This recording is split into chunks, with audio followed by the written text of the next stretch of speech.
आँधी खोला फेरेस हाउसले यति लामा लामा गर्दन यसको चाहिँ खसी बोकाएको मासु कसरी बेचेका छन्, कस्तो छ यहाँको चाहिँ मासु भनेर चाहिँ निरीक्षण गर्नको लागि सर आउनु भएको छ। उहाँलाई पनि धेरै धेरै धन्यवाद। आइदिनुपर्छ, यसै गरेर आइराख्नुपर्छ। हजुरहरू पनि आउनु होला स्वच्छगर मासु खान, राम्रो मासु खानको लागि। उहाँ सरहरू आज चाहिँ यसरी आँधी खोला फेरेस हाउस कस्तो छ भनेर भिजिट गर्न आउनुभयो। हस्, हजुरलाई धन्यवाद। केही भन्न चाहनुहुन्छ भने भन्नुहोस् है। आँधी खोलामा केही कमी छ भने भन्नु होला। म यही भन्न चाहन्छु, यो गर्दनको अहिले माग भएको छ, एकजना सर आउँदै हुनुहुन्छ, यसलाई काट्न मिलेन। अरू भन्नुहोस्, हजुरले अब आएका खण्डमा अब यहाँ मासुको क्वालिटीदेखि लिएर क्वान्टिटीदेखि लिएर सबै कुरा हजुरहरूले हेर्नुहोस्, भन्नुहोस् के छ कसो छ। ल त्यही हो मैले भन्नु। ल ठिक छ, ल धन्यवाद है। त्यसरी सबै ल नमस्कार सबैजनालाई नमस्कार। हाम्रो च्यानलबाट सबैलाई नमस्कार।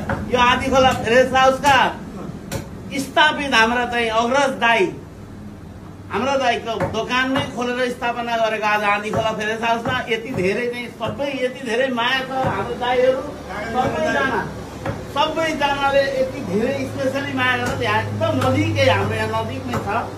हाम्रो दाइले कति धेरै माया गर्छ। आज उहाँका आज भोलि बिहाको कार्यक्रम छ, उहाँ मासु लाँदै हुनुहुन्छ। हाम्रो पनि भिडियो बन्नुपर्छ भन्ने दाइको माग हो। यो चाहिँ आँधी खोलाको कागज गर्ने दाइ। ल ठिक छ, हजुरहरूले नि माया गर्नु होला। हाम्रो उहाँहरू त धेरै नै माया गरेर आज यहाँ आइपुग्यो आँधी खोला। हिजो कहाँ थियो आँधी खोला?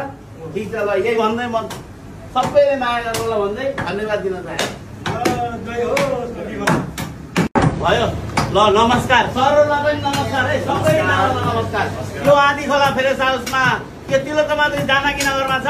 यहाँ सर, उहाँ सरको फरमाइसमा यो भिडियो बन्दैछ आँधी खोला फेरेस हाउसमा। उहाँ सर सुनसरी कहाँबाट?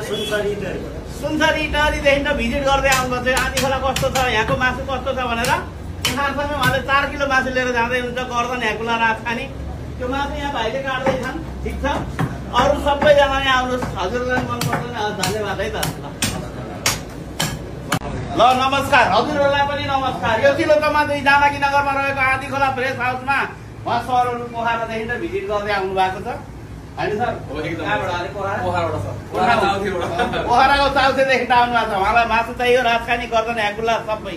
तिलोत्तमादेखि जानकी नगरमा रहेको आँधी खोलालाई कस्तो छ यहाँको मासु भनेर हेर्नको लागि आउनु भएको छ। सर खानको लागि पनि आउनु भएको छ है उहाँहरू पनि। हजुरहरूलाई मन पर्दैन आउनु होला तिलोत्तमादेखि जानकी नगरमा।